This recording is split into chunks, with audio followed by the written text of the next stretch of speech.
Today is December the 9th, 2020. Welcome to the award-winning Personal Computer Show. I'm Hank Key and my colleague is Joe King. Do you know who has your personal data? Do you know how Facebook, Google, Amazon, and other big tech companies are using your personal data? Our website is pcradioshow.org. We are heard each Wednesday at 6 p.m. Eastern Time on prn.fm, streaming on the Internet. Podcasts of the program is available on prn.fm on the Internet. You can leave me a message with your questions or comment at hank@pcradioshow.org.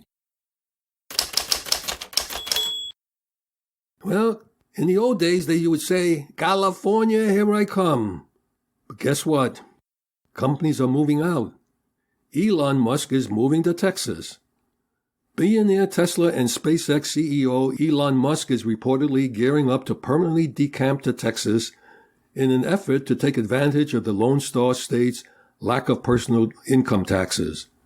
Several of Musk's close confidants said that the entrepreneur plans to formalize plans to move to the Lone Star States months after he first hinted that he planned to leave California, where he currently resides. Apparently, everything is big in Texas, including the local property tax breaks Musk reportedly received in July when he broke ground on a new Tesla factory that will produce Cybertruck, Model Y, Model 3, and semi-vehicles. California also has the highest income tax rate in the country, and CNBC reports that the move could save Musk, who currently stands to earn more than $50 billion in stock options, billions of dollars in the long run. The decision to relocate to Texas comes after Musk publicly sparred with California officials last spring over COVID-19 lockdown restrictions in the state that temporarily forced Tesla's Fremont plant to shut down. Frankly, this is the last straw, Musk said. Tesla will now move its headquarters and future programs to Texas immediately. Musk may retain Fremont manufacturing activity, as it will be depending on how Tesla is treated in the future. Tesla is the last American car maker left in California. In May, the billionaire also cryptically tweeted that he planned to sell almost all of his physical possessions and will own no house after listing his California homes for sale.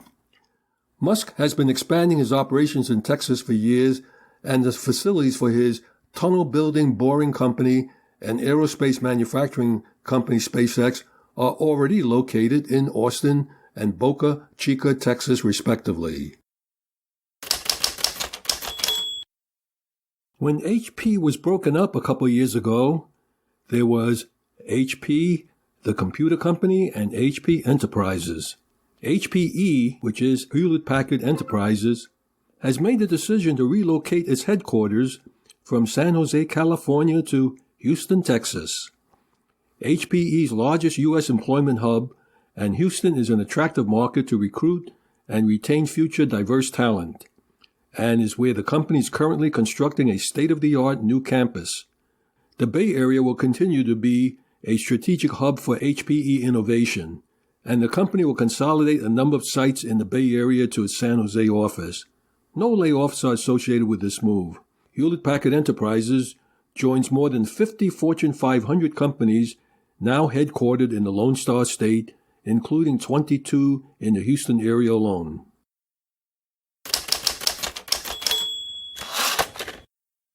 U.S. Labor Board alleges Google illegally spied on workers before firing them. Company policies violated labor law, according to the complaint. Google violated U.S. labor laws by spying on workers who were organizing employee protests, then firing two of them, according to a complaint filed by the National Labor Relations Board.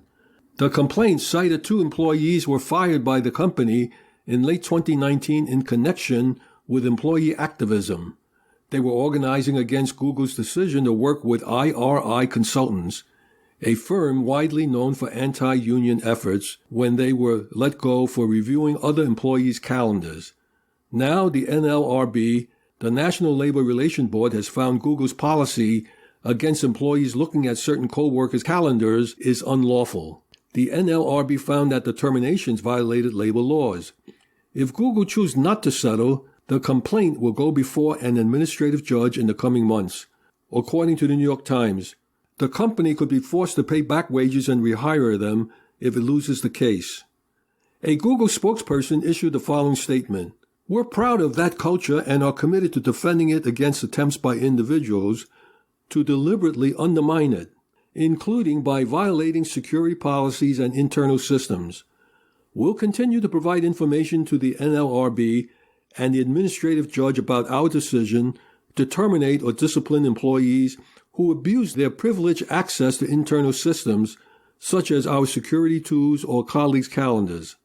Such actions are a serious violation of our policies and an unacceptable breach of trusted responsibility, and we will be defending our position."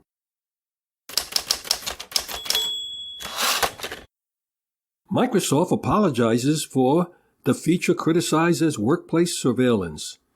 As reported last week, Productivity Score in Office 365 potentially allowed managers to identify individual employees who weren't contributing enough. Microsoft has since apologized for enabling such a feature, Productivity Score, which critics said it was tantamount to workplace surveillance. The company says it will now make changes to the service, which lets IT administrators help their people get the most from its products, in order to limit the amount of information about individual employees that is shared with managers. Microsoft said in a statement, "At Microsoft, we believe that data-driven insights are crucial to empowering people and organizations to achieve more. We also believe that privacy is a human right, and we're deeply committed to the privacy of every person who uses our products." The core use case of the Productivity Score service is at an organization level. Administrators can use it to see technical information about their network and also to understand how employees are using features such as chat room and scheduling tools.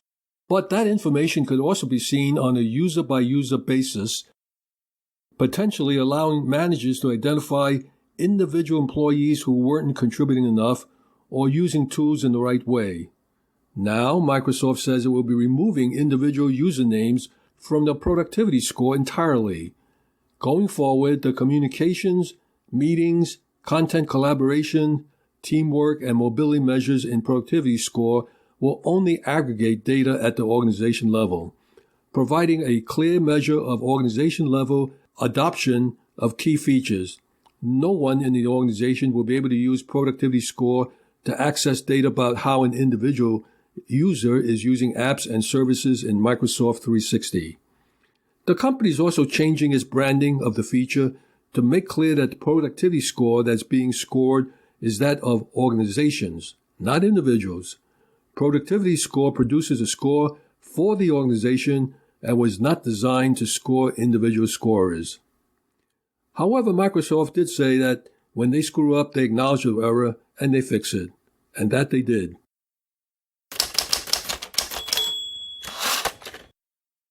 Apple offers free fix for iPhone 11 devices that no longer respond to touch. Apple said on Friday that it will repair some iPhone 11 devices that won't respond to touch. The affected devices were manufactured between November 2019 and May 2020. The iPhone 11 was first launched in September of last year and was likely the most popular iPhone model in that year's lineup. The affected devices were manufactured between November 2019 and May 2020, which is this year. And the issue affects a small percentage of display modules. Apple said the replacement program doesn't cover other models and it only covers affected devices. Users can check if their phone is eligible on Apple's website. Users can go to the Apple website to check their serial number if they have an affected model.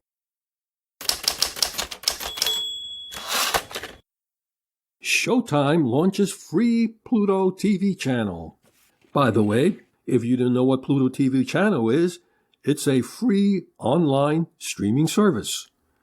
Showtime is unlocking a selection of original programming for free, of course, with ads in a new channel on Pluto TV.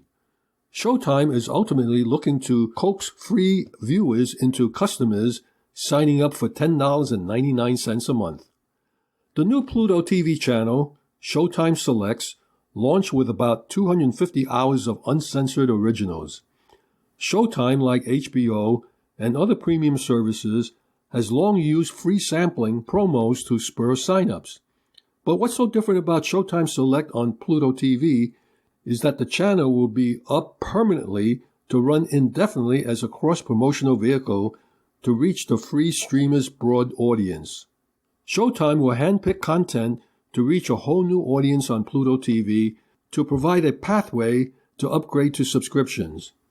Showtime historically has bulked up its sampling promotions during the holiday season. Ultimately, Showtime wants to provide a way to click out from Pluto TV to subscribe immediately to the streaming service. That feature is a development at Pluto TV.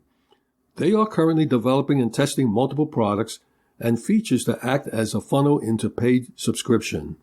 The content on Pluto TV's Showtime Select channels will be updated on a monthly basis, and Pluto TV will promote Tune In to the channel from its menu. Unlike with Showtime's $11 a month service, Showtime Selects on Pluto TV will include ads, and those will run as pre- and post-roll ads so they will not interrupt with the content. PlutoTV.com at present has almost 29 million unique monthly users as reported for the third quarter of this year.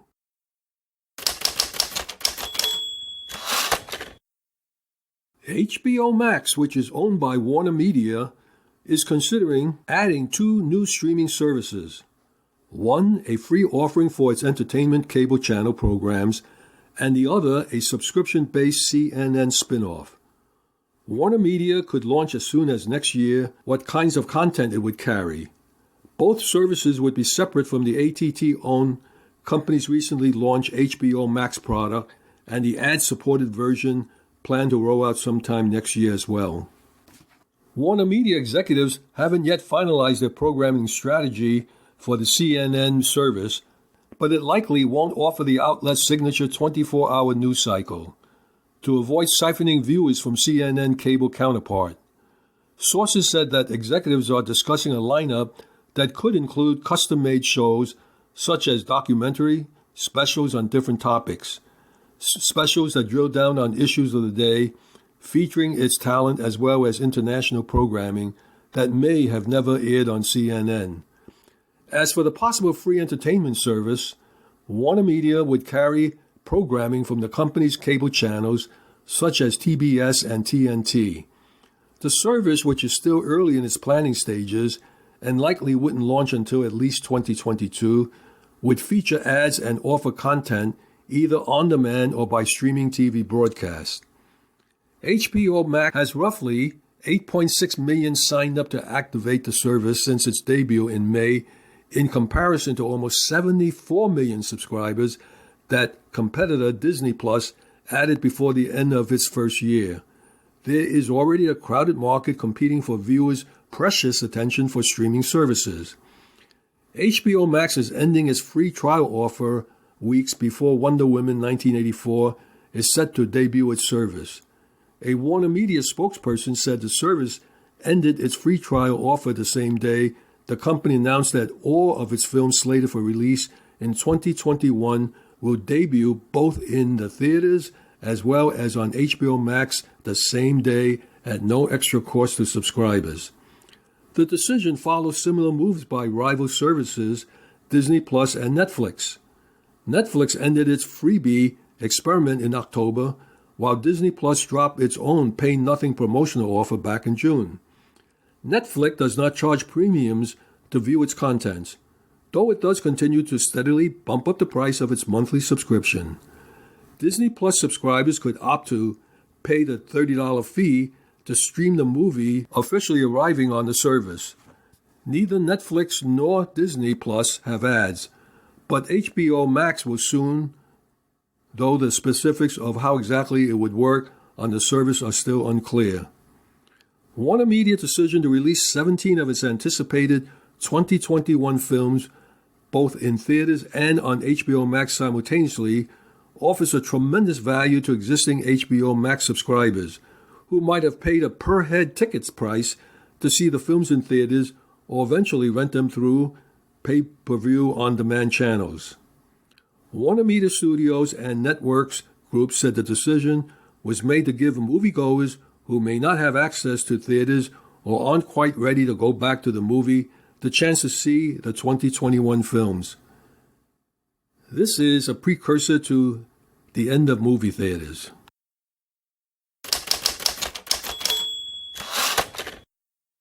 Presenting Benjamin Rockwell with his IT Pro Series. This week's segment is on employee surveillance programs. This is Benjamin Rockwell, and now is time for us to talk about business. This is where I dig back into my 30 years of being an IT professional, and I give you some guidance, some insight, and some discussion in regards to the workplace today. Now, we go back in time for this particular one. There's a reason why I referenced 30 years. I had a boss about 20 years ago or so, and one of his catchphrases was along the lines of this, and it's actually two parts to it, and I can't remember the other part, but the key part was, we're here to work. And it usually said, look, we can have fun while we work, but the reality is, okay, we're here to do a job. And that comes into one of the things that a lot of people are starting to get a little, they're rubbed the wrong way. There is a new level of employee surveillance programs that are coming along to all of us. We're working remote. We are not in the office. The boss can't lift his head up in the groundhog farm, look over at me and say, "Hey, Ben, what you doing right now?" And he can't do that to you. So how does he monitor what you're doing? How does he know that you are working for the computer? Well, in reality, a lot of the different statistics that they've done have said, yes, we're all working. Not only are we working, but we're working harder than we have. At the same time, there are going to be some slackers who, you've seen these people. If somebody is not watching them, they are going to be goofing off. I pray that you're not one of those. Because, yes, employee surveillance programs are ramping up. And there are certain things that they're doing. They're monitoring your key presses. They're monitoring a number of different metrics, utilizing your computer to see how efficient you are. Now, in all reality, every business runs metrics. Every business runs a series of numbers to see, are we being profitable? Are we not being profitable? Are we being efficient? Are we succeeding in the goals that we have set for this quarter, this year, this whatever? And yeah, some of these are moving towards the IT field. Now, rest assured, you are not being spied upon to any dramatic extent. Your webcam. Most companies understand that utilizing your webcam to watch you while you work is not only most likely illegal, but it's got a super high creep factor. And yes, in the past, we've seen some school districts that have run into problems. We've seen a number of different locations where, yes, a webcam was utilized, and yeah, people shut that down pretty quick. So, yeah, we can all be concerned that our bosses might be watching us. Not likely. If you're really concerned, you can do as I do. Mostly because my wife and I both do not like the idea of cameras in our home. You put Scotch tape over it. Just the standard, the opaque, here I'm looking at right now, Scotch Magic tape. You just put that over the webcam, and it's perfectly fine. It's a cheap option. If you need to use the webcam, and just reach up, pull it down, you're fine. They also make a number of little windows, slide the window to the side, and I have some of those. They're a little bit more expensive. I think I got, a dozen of them for like $6. 50 cents a piece. It's more expensive than, a roll of the magic tape, but, it works. Look, we do know that loyalty and trust are a two-way street. We do know that, yes, our company, whoever we work for, they need to trust us. And just the same, we need to trust them that we're going to have a job. But there is also something that was made popular by a previous president, and the statement was trust but verify. So you can rest assured that you are going to be monitored to some extent. Is it going to be how many widgets per day that you complete? Yeah, probably. Is it going to be how many complaints you get per month? Probably. Is it going to be a number of different other success factors that are going to make the business more successful? Yes, definitely. Look, we go back to that whole thing that even though we are at home, even though we are just isolated from everybody else, we are here to work. It's a different work world. It's a entirely different experience than any of us. Well, let me rephrase that. Than most of us, to the tune of 98% of us, have ever expected, have ever experienced. This is all brand new for us. And as we close out, we're going on right around 9 months of this. Where we have been, yes, working from home. This entire work dynamic is going to change. I've said that many times over the course of the last 9 months. This entire work from home situation will probably continue for a lot of people. And it's up to you to have the self-discipline to move forward, to be effective at your job, and to make sure that your company continues to like what you're doing. This is Benjamin Rockwell. Back to you, Hank. Thank you, Benjamin.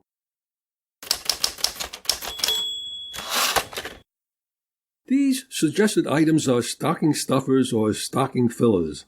Some of these items won't fit into the so-called traditional Christmas stocking, but you can package them together with the traditional Christmas stocking as a stocking filler.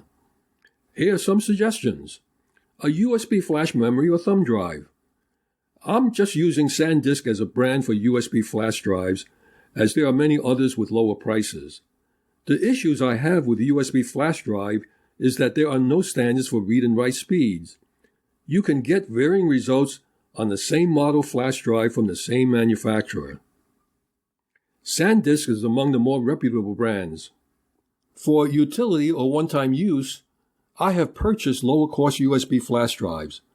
By this, I use these nondescript drives when people are requesting information that I need to put on a flash drive, and there is no expectation you'll see that drive again.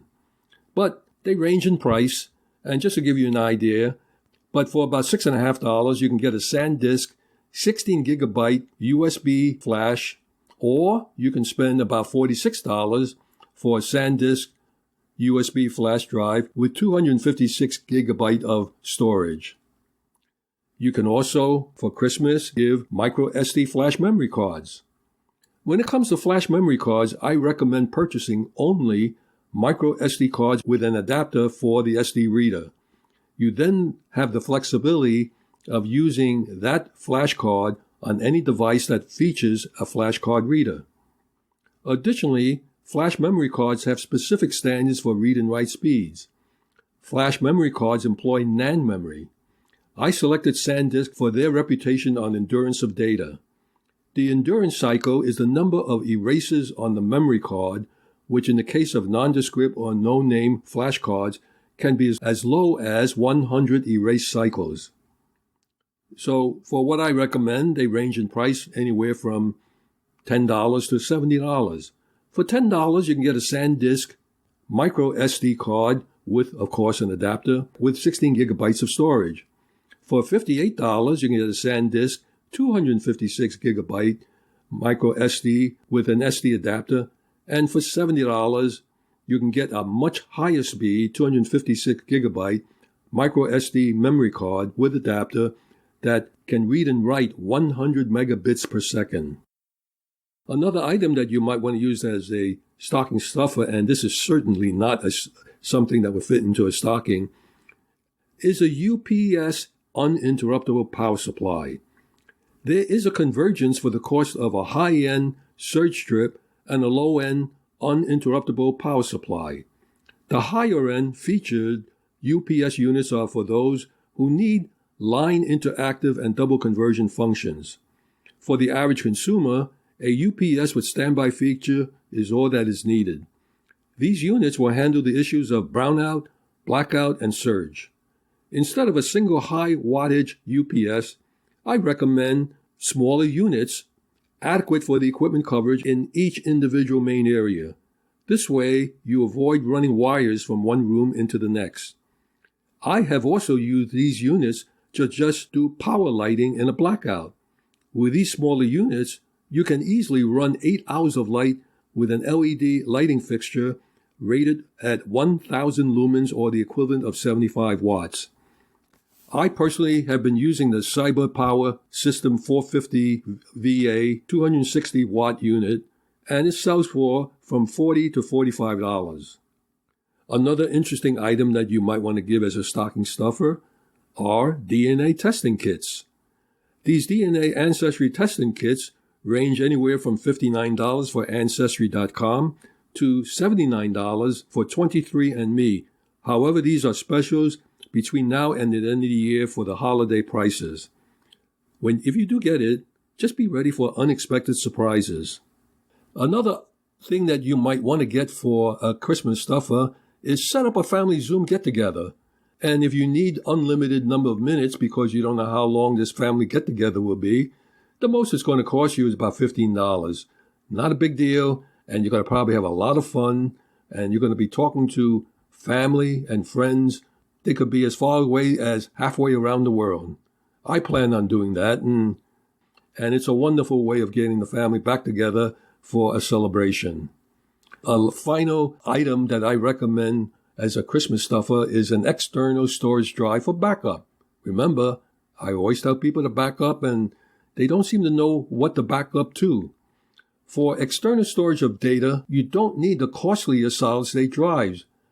Now, there are Toshiba models cheaper than either Western Digital or Seagate, but I myself have a Toshiba external drive, but they have since rebranded itself as Kioxia in October of 2019, and they are presently selling off the inventory with the brand name Toshiba. The difference in price is only a few dollars, so I'd rather go with the Western Digital or Seagate. For $48, you can get a 1 terabyte Western Digital Seagate 2.5-inch portable external hard drive, or for $50, you can get a Seagate 1 terabyte 2.5-inch portable external hard drive. Have fun with these stuffers.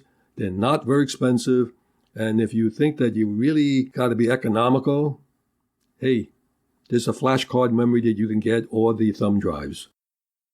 If you don't do regular backups, here's a gift idea you can put together for yourself. Since USB flash drives are inexpensive, put 7 of them together as one gift. Mark the first flash drive Sunday, the second flash drive Monday, and so on. Set aside the simple instructions for yourself to begin each day with a quick format of the matching USB drive for the day, and then copy and paste the subdirectories, documents, and downloads onto the drive for the corresponding day of the week. For most people, this will provide for some minimal backup of user files on the system.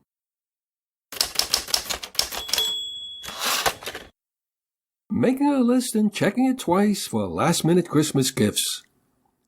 Thanksgiving has come and gone, and we are now in the winter holiday shopping season, albeit though in much more cyber form. That won't change the basic theme. Shoppers will continue to try to find the perfect, meaningful gifts for everyone on their list. The National Retail Federation projects retail sales over the holidays, that's from November 1st through December the 31st, including traditional holiday purchases, but also items not specifically for holiday celebrations, Separately, the National Retail Federation surveys consumers on planned holiday spending only. Simply put, while consumers plan to spend slightly less on holiday expenses, they are expected to spend more overall during the holiday season.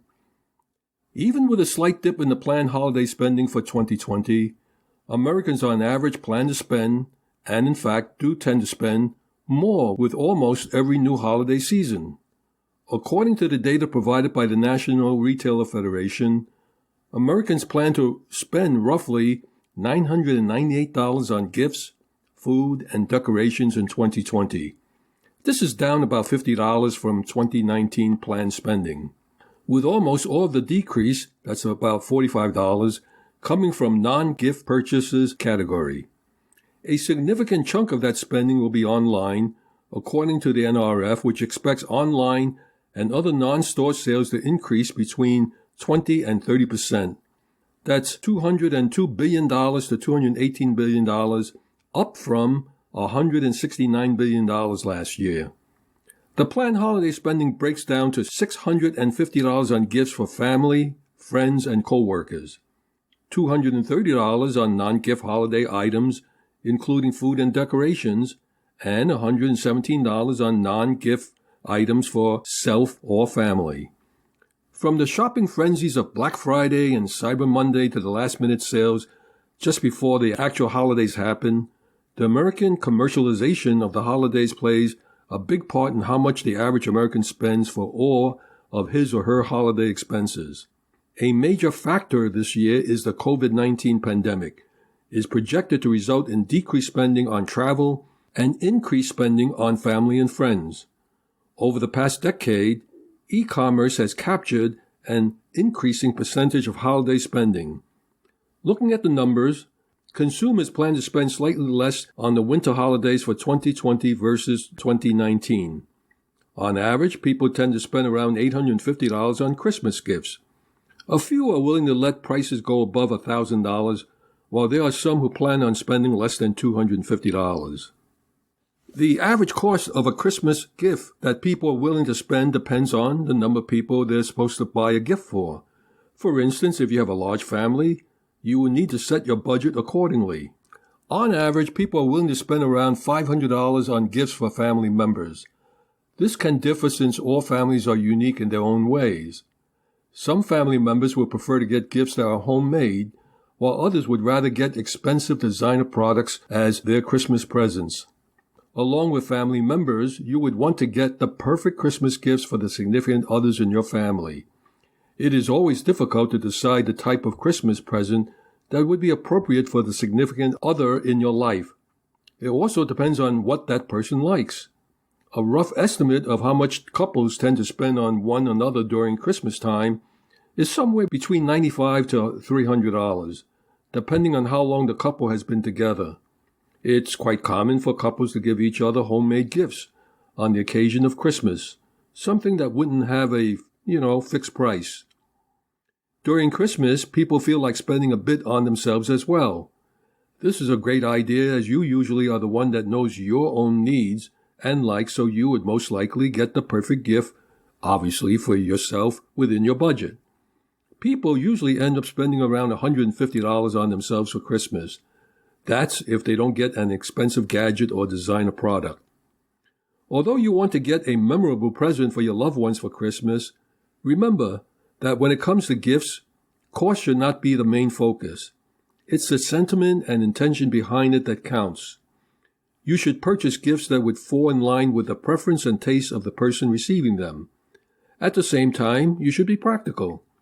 During Christmas, you will probably have to purchase multiple gifts for a whole lot of people in your life. Thus, you need to set a budget for gifts. Having a rough idea how much the gifts are likely to cost would ensure that you're able to prepare accordingly and to be sure that you don't forget anyone. The best thing about Christmas is that gifts will always make people happy, even if they aren't the most expensive. Therefore, do not worry about the cost of the gifts, and try not to stretch yourself thin for the purpose of purchasing gifts during Christmas. Buy gifts that you would be able to afford with ease and would mean something to the people that you give to them. Let your feelings speak. No holiday season in recent memory has had to factor in the impact of a pandemic on the cost of decorating, giving, and celebrating. And yet, here we are with planned holiday spending down slightly, with overall holiday period spending expected to be up about 3.5% to 5.5%, beating last year's 3.2% increase in spending over the past decade. Another factor to consider is planned versus actual spending, something we won't know until the holidays are over. The National Retail Federation chief economist says he believes actual spending will be more than anyone would have expected just a few months ago. After all they've been through, we think there's going to be a psychological factor that they owe to themselves and their families to have a better than normal holiday. One thing we do know is that COVID-19 has led to a shift in holiday spending priorities. 1 in 5, that's 19% of holiday shoppers, say that they typically travel for holidays but will stay home instead this year. Over half, 53%, of those who changed their holiday travel plans said they are likely to spend more on family and friends this year, specifically because they will not be traveling. Americans' actual spending has increased each holiday season since 2010, and they are expected to continue that tradition in 2020. Shoppers are slightly more cautious when it comes to their planned holiday-specific spending, indicating an expected slight, that's $50, decrease from planned spending in 2019. COVID-19 is expected to shift priorities, resulting in less spending on travel and more spending on family and friends. Planned versus actual holiday spending is a mystery for now, but stay tuned to see how it turns out. A final thought. As you know, a gift shouldn't be judged based on how much it costs. For some people, a diamond ring or a very expensive cell phone could be the perfect gift, while for others a bouquet of flowers is all they need. It all varies from person to person. How much you care for the person, the place that they hold in your life, and the duration for which they have been a part of your life will influence the type of gift you will be willing to get them.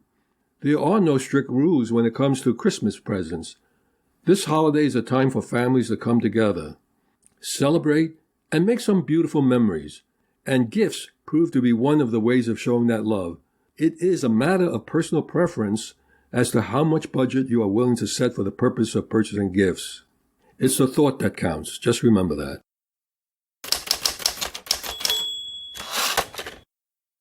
What will replace NAND flash memory? 14 years ago, NAND flash memory became cheaper than DRAM. That milestone flicked a switch, and soon flash-based enterprise products started remaking the storage market. Companies like Fusion IO and SanDisk began offering flash-based cards. Meanwhile, cheap USB thumb drives wiped out what was left of the floppy disk and CD-ROM markets. NAND storage turned out to be a game-changer despite the many limitations, such as limited life, block-only addressing, and slow writes.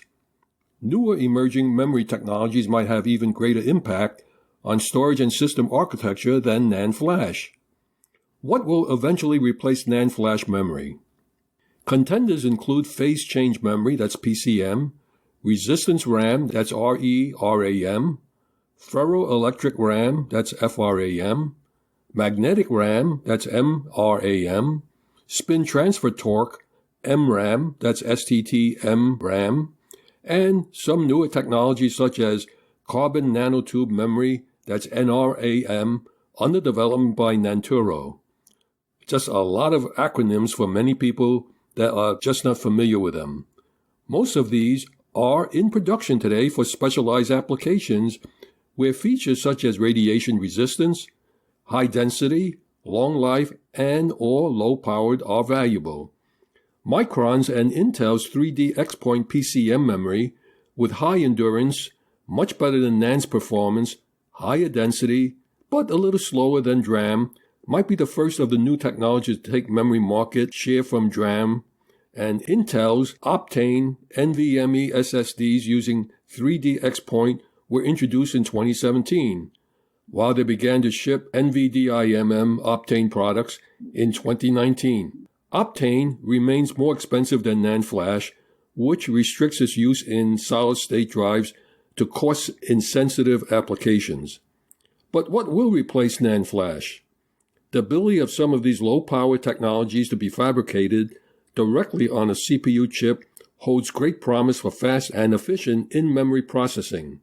The performance of Apple's M1 fabric-attached DRAM is only a first step.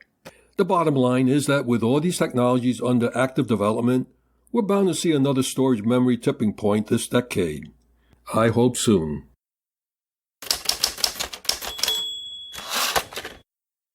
Presenting Marty Winston with his All Hands on Tech. This week's segment is on Photon emitters.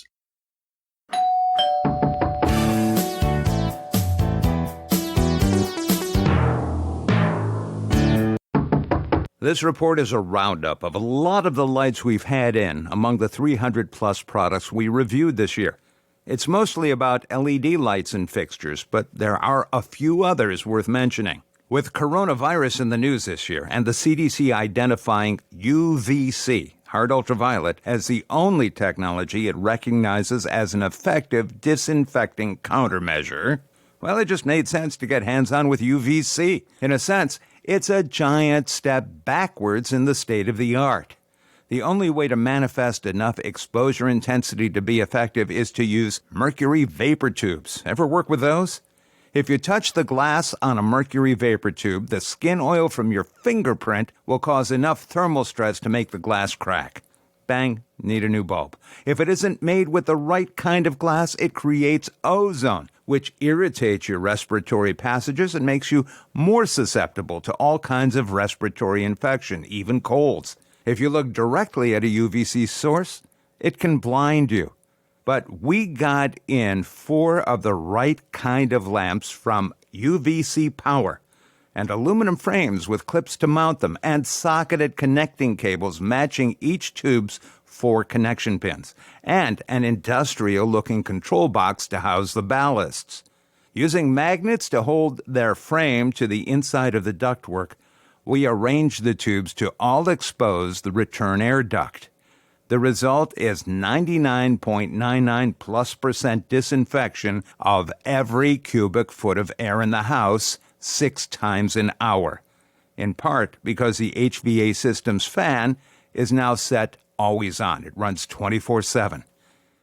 We also got to play with an inexpensive, low-power, tabletop UVC product from Bosky.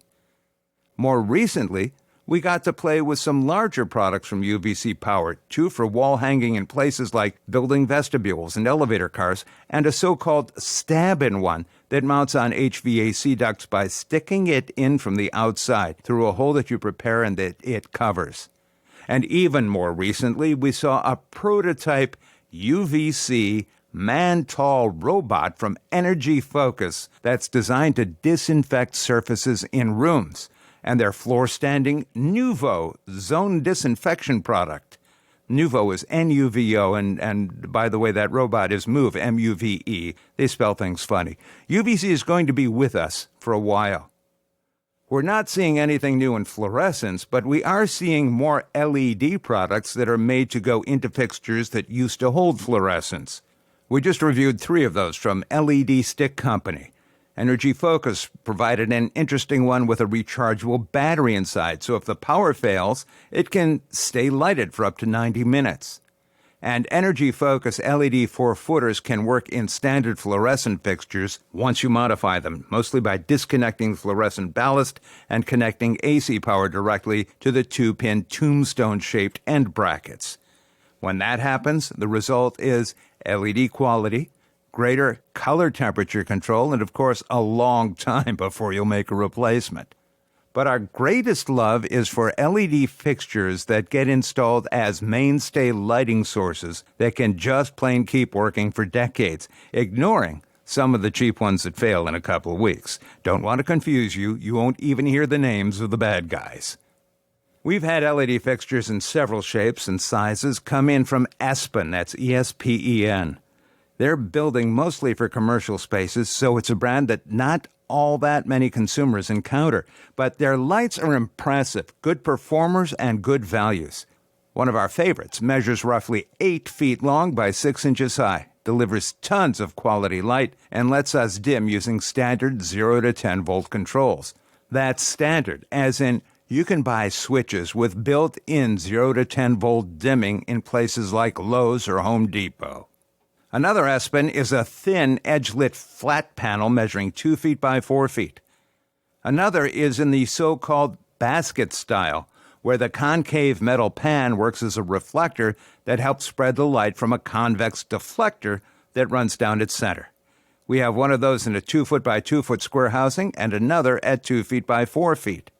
That Espen housing has operating specs that make it a great candidate for garage workbench lighting, even during our blizzard belt winters. TCP replaced the original 1 foot by 4 foot edge-lit panels they sent years ago with similar-looking but better-performing models from their contemporary Luxterior line. Each of these is delivering up to 4,000 lumens, again, 0 to 10 volt dimmable, at color perception optimized 4100 degrees Kelvin white, and offering a service life of 50,000 hours. These are stalwart performers. Sylvania sent a 32-foot-long outdoor flex light that can produce 3,600 lumens at a color temperature of 4,000 Kelvin and a CRI, that's a quality index, of 80. Our application of that involves a little stagecraft, but you may find it useful in other ways. Also, Osram Sylvania sent LED retrofits for our car's high beams. We drive 2014 Subaru XV Crosstrek models, and tungsten high beams tend to fade with time and eventually fail.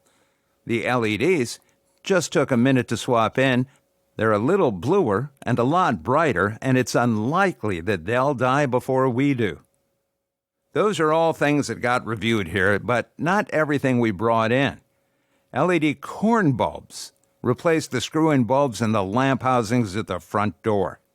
Corn bulbs are called that because they have rows of emitters on every side that look a little bit like kernels on an ear of corn.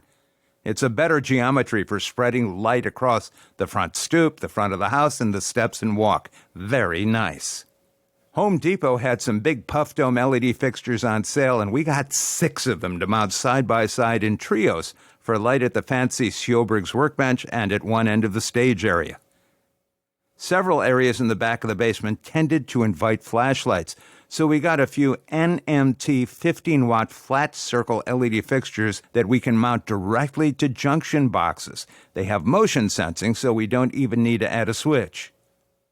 Wife Judy complained about the light in the kitchen, so we turned to Amazon for a Drosby, Drosbey, 36-watt ceiling fixture. It delivers 3,200 lumens at 5,000 K, about 4 times as many lumens as a 60-watt incandescent bulb. If she's happy with that, we'll get 2 more to replace the fixtures in the back hallway and in the laundry room. By the way, you don't want to know how many cartons of LED bulbs we went through just replacing incandescent and CFL lights around the house. And finally, there's one more product we got in for review last May that gets constant use and is worth some attention. Here's the review we wrote about it back then. The Raycop, that's R-A-Y-C-O-P, the Raycop RS Pro handheld sanitizing vacuum was apparently designed as a threefold attack on allergens, though we find its impressive disinfecting abilities compelling for those without any allergies. An 8-watt UVC hard ultraviolet lamp is a microorganism assassin. The manufacturer's testing shows its intensity, which is over 5.5 milliwatts, can remove more than 99.9% of E. coli, staph, or influenza A virus after 2 to 10 seconds of exposure. The exposure also makes mite eggs unable to hatch. The lamp is rated for 1,000 hours of use, which is more than a decade of using it 15 minutes daily. Its viability remains over 90% after 3 to 5 years of use. Surface sensors turn the UVC lamp off if the vacuum is lifted from a surface, which helps prevent accidental damaging UVC exposure. It's not just UVC. It also performs heat sanitization at 140 degrees, which quick kills dust mites. Its vacuum action removes the remains of dead virus, dead bacteria, dead mites, dead mite eggs, dead human skin cells, dust, pollen, or allergens, but a HEPA filter prevents blowing all that back out into the atmosphere. The HEPA filtration stops all particles larger than 0.3 microns. By comparison, particles of smoke or nanosoot are triple that size. Our first test was on the mattress and bedding, and its collection of what appears as a fine white powder was both a shock and a revelation. You can ask, but no, you can't borrow our RS Pro. Bottom line, the Raycop RS Pro handheld sanitizing vacuum combines germicidal hard ultraviolet UVC exposure with microorganism-killing heat and a vacuum to pick it all up, but with HEPA filtration, so it won't also blow it all out, making for a perfect score cleanliness trifecta. That was May, still timely now. Next time, ho ho ho, with not much time to go before undoing every bow. You just might want to know about some of the uncategorized review products that you could find worth chasing down for those special people, you know the ones you can never think of anything they might like. We'll call that report It's a Gift, and let you decide if it's worthy of its name. Thank you, Marty.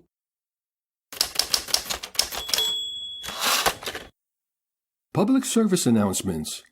Computer club meetings in the New York, New Jersey, and Connecticut tri-state region. Most of the computer clubs have begun to schedule their general monthly meetings through teleconferencing. For updated information, visit the website of the computer club. The New York Amateur Computer Club has their meeting on Thursday, December the 10th. Meeting time is 7 p.m., and there will be a presentation on Is the Electromagnetic Spectrum Altering Your DNA? The teleconferencing is via Zoom, and the website is nyacc.org. The Brookdale Computer Users Group will have a presentation on Are Your Bits Flipped? Thursday, December the 10th. Meeting time starts at 6:45 p.m. via Zoom teleconferencing. The website is bcug.com. The Long Island Macintosh Users Group meets Friday, December the 11th. Meeting time starts at 8 p.m., and there'll be a virtual meeting via Zoom, and the website is limac.org.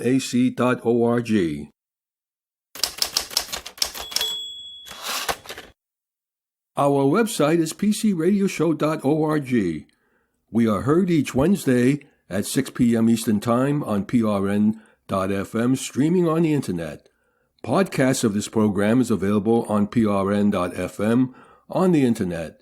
If you have any questions for us, just send us an email address to hank@pcradioshow.org. In the meantime, stay in touch and remember to do regular backups. I'm Hank Key, and on behalf of Joe King, Michael Horowitz, Marty Winston, and Benjamin Rockwell, we thank you for listening. Stay safe and healthy until we meet again, same time, same station next week.